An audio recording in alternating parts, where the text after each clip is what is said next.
Kang Yesus baik utiana, pengancanya kan ngau,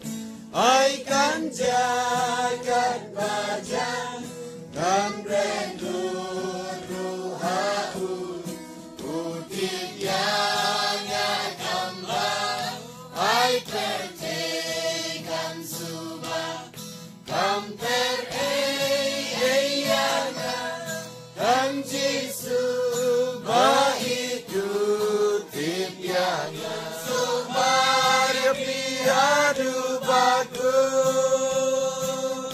ulang bayan syadu bom jiku,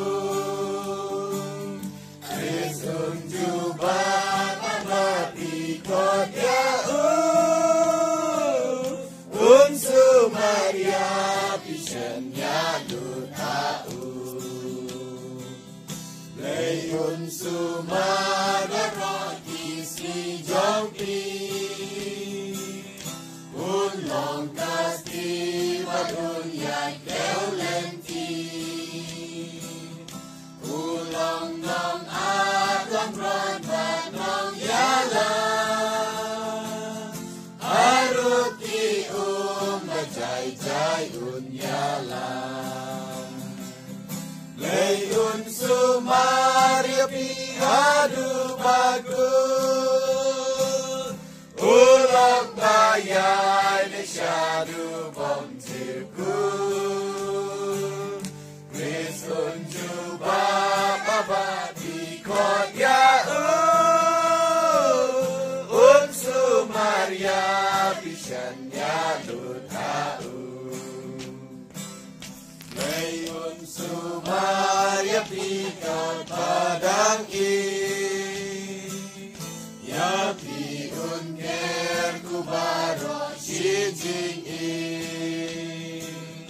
onda wai gajing himdu unyairi,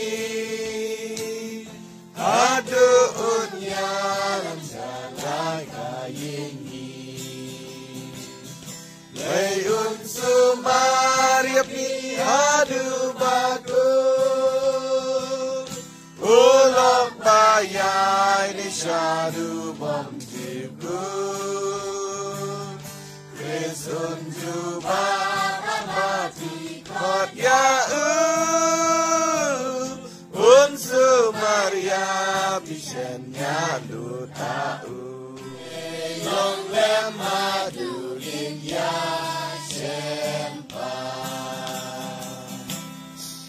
ya shem,